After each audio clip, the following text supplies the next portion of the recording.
আপনাদের ভিতরে এমন অনেকেই আছেন যারা বিদেশে যাওয়ার জন্য ভিসা করেছেন। এখন আপনার প্রয়োজন বিদেশে যাওয়ার জন্য ছাড়পত্র নেওয়ার। আজকের ভিডিওতে আমরা আপনাদেরকে দেখাবো কিভাবে আপনারা অনলাইনের মাধ্যমে আবেদন করে বিদেশে যাওয়ার জন্য ছাড়পত্র নিতে পারেন। অবশ্যই ভিডিওটি শেষ পর্যন্ত দেখবেন। মূল ভিডিওতে যাওয়ার আগে রিকোয়েস্ট করব ভিডিওটিতে লাইক দিয়ে ভিডিওর পরবর্তী অংশটুকু কন্টিনিউ করবেন। ভিসা হয়ে গেলে বিদেশ ভ্রমণের ছাড়পত্রের জন্য আপনারা যেটা করবেন, আপনার মোবাইল ফোন কিংবা কম্পিউটার থেকে যে কোনো একটি ব্রাউজার ওপেন করবেন। ব্রাউজার ওপেন করার পর এখানে আপনারা টাইপ করবেন employee.oep.gov.bd।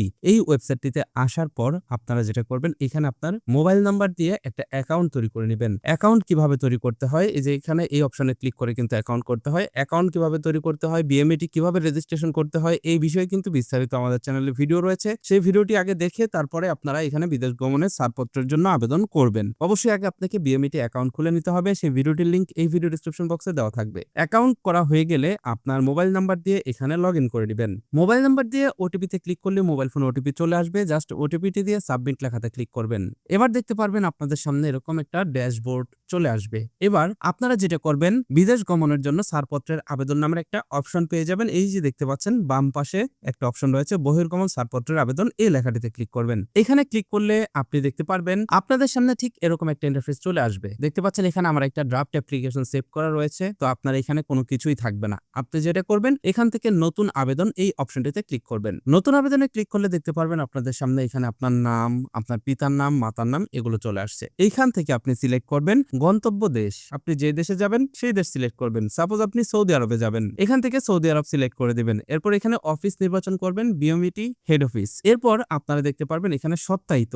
এখানে দেখতে পারবেন ইয়েস অর নো। যদি আপনার সত্যায়িত প্রয়োজন হয় তাহলে ইয়েস দিবেন, না থাকলে নো দিবেন। তো এখানে দেওয়ার পর আপনি সংরক্ষণ করুন ও এগিয়ে যান এই লেখাটিতে ক্লিক করবেন। এই লেখাটিতে ক্লিক করলে দেখতে পারবেন আপনাকে পরবর্তী স্টেপে নিয়ে আসবে। এই স্টেপে আপনাকে কি কি করতে হবে, এখানে দেখুন সবার প্রথম দিতে হবে কাজের তথ্য, তার মানে নিয়োগকারী প্রতিষ্ঠান বা মালিকের নাম। আপনি যে কোম্পানিতে যাচ্ছেন সেই কোম্পানির নাম। তারপরে সেই কোম্পানির যদি কোনো কমার্শিয়াল নিবন্ধন নাম্বার থাকে সেটা এখানে দিবেন। না দিলেও সমস্যা নেই, যেহেতু এটাতে স্টার মার্ক নেই। যদি আপনার কাছে না থাকে তাহলে না দিলেও চলবে। এরপরে যোগাযোগের ব্যক্তির নাম, তার মানে এইখানে আপনি যে ব্যক্তির সাথে যোগাযোগ করে ভিসাটা নিয়েছেন তার নাম এখানে দিয়ে দিবেন। এখানে দেখতে পারবেন নিয়োগকারীর শহর, এখানে যে আপনাকে নিয়োগ দিচ্ছে তার শহরের নাম লিখে দিবেন। এবং এখানে নিয়োগকারীর ঠিকানা, তার মানে যে কোম্পানিতে যাচ্ছেন সেই কোম্পানির ঠিকানা। কাজের নাম, এখানে আপনি যেই কাজে যাচ্ছেন সেই কাজের নাম লিখে দিবেন। তারপরে দেখতে পাচ্ছেন কাজের রেফারেন্স নাম্বার লিখুন। এখানে ভিসার ভিতরেই কিন্তু আপনি রেফারেন্স নাম্বার পেয়ে যাবেন, সেটা এখানে দিয়ে দিবেন। তারপরে দেখতে পারবেন ভিসা ক্যাটাগরি, এখান থেকে এমপ্লয়মেন্ট থাকবে, এটা ভিসা ক্যাটাগরি দিয়ে দিবেন। তারপরে দেখতে পাচ্ছেন কমন ভিসা নাম্বার, এখানে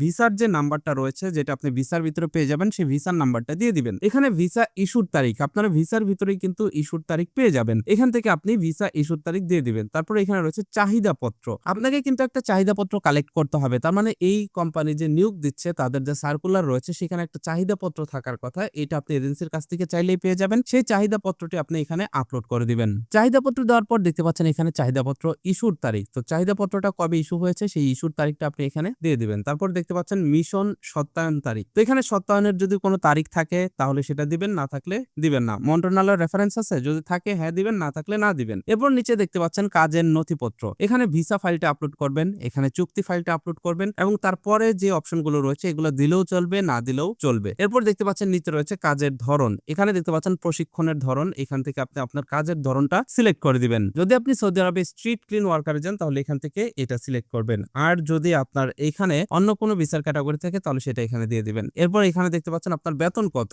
তো এখানে আপনি আপনার বেতনটা নির্বাচন করে দিবেন এবং এখান থেকে কারেন্সি নির্বাচন করে দিবেন। যেহেতু সৌদি আরব যাবেন সেহেতু SAR হবে। এরপর দেখতে পাচ্ছেন বেতনের ধরন ইয়ারলি, মান্থলি, ডেইলি। এখান থেকে মান্থলি হলে মান্থলি সিলেক্ট করবেন, ইয়ারলি হলে ইয়ারলি সিলেক্ট করবেন। চুক্তির সময়কাল, কয় মাসের চুক্তি থাকবে সেটা এখানে সিলেক্ট করে দিবেন এবং এখানে পোস্টের সংখ্যা, এখানে পোস্টের সংখ্যার জায়গায় 1 দিবেন। এরপর নিচে দেখতে পাচ্ছেন সুবিধা সমূহ এবং প্রয়োজনীয়তা, এখানে আপনার কি কি সুবিধা থাকছে কোম্পানিতে সেটা এখানে লিখবেন এবং আপনার যদি কোনো প্রয়োজন থাকে তাহলে সেটা এখানে লিখে দিবেন। সকল কিছু ঠিকঠাক দেওয়ার পর সংরক্ষণ করুন ও এগিয়ে যান এই লেখাটিতে ক্লিক করবেন।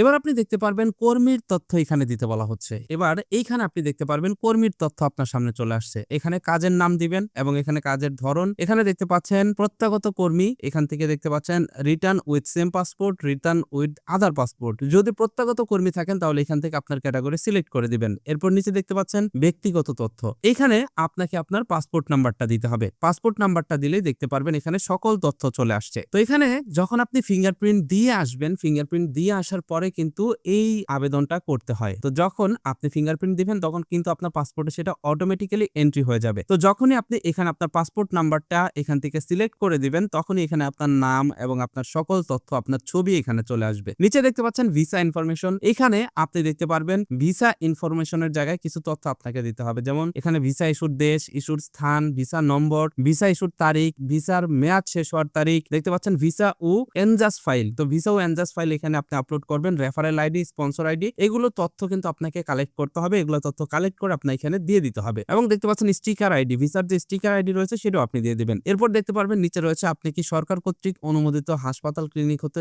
স্বাস্থ্য পরীক্ষার সার্টিফিকেট নিয়েছেন, এটা আপনি হ্যাঁ দিবেন। দিলে পরে আপনি দেখতে পারবেন এখানে চিকিৎসা কেন্দ্রের টাইপ, এখান থেকে আপনি সিলেক্ট করবেন চিকিৎসা কেন্দ্রের টাইপ, তারপর এখান থেকে চিকিৎসা কেন্দ্র সিলেক্ট করে দিবেন এবং এখানে আপনি মেডিকেল চেকআপের যে ফাইলটা রয়েছে সেটা এখানে আপলোড করে দিবেন। তারপরে দেখতে পাচ্ছেন অন্যান্য ফাইল রয়েছে, অন্যান্য ফাইলের ভিতরে নিয়োগ কর্মকর্তার চুক্তিপত্রের যে ফাইলটা রয়েছে সেই ফাইলটা এখানে আপলোড করবেন এবং দেখতে পাচ্ছেন এখানে রয়েছে ফর্ম ফাইল, যে ফর্ম 6 ফাইলটা রয়েছে সেই ফর্ম 6 ফাইলটা কিন্তু আপনি এখানে আপলোড করবেন। এরপর এখানে work permit file, life insurance file, এগুলো যদি থাকে দিবেন, না থাকলে না দিলেও প্রবলেম নেই। এরপর দেওয়ার পর এখান থেকে সংরক্ষণ লেখাতে ক্লিক করে আপনাকে সাবমিট করতে হবে। এখানে সাবমিট করলে পরবর্তী অ্যাপ্রুভালের ভিতরে আপনি কিন্তু বহির্গমনের ছাড়পত্রটা পেয়ে যাবেন। এটা হলো প্রসেস। এই প্রসেসের মাধ্যমে আপনারা বহির্গমনের ছাড়পত্রের জন্য আবেদন করতে পারবেন। সঠিক তথ্য যদি আপনি জানেন, সকল তথ্যগুলো যদি আপনি জানেন তাহলে কিন্তু নিজেই আপনি আবেদন করে ফেলতে পারবেন। তো আমি এটা একদম কমপ্লিটলি দেখাতে পারলাম না ফাইনাল সাবমিশন পর্যন্ত, যেহেতু আমি দেশের বাইরে যাচ্ছি না, তাই আমার ইনফরমেশন দিয়ে কিন্তু আমি লাস্ট পর্যন্ত আপনাকে দেখাতে পারলাম না। তবে এখানে এসে সংরক্ষণ করুন লেখাতে ক্লিক করে পরবর্তী স্টেপগুলো আপনারা অটোমেটিক্যালি বুঝে যাবেন।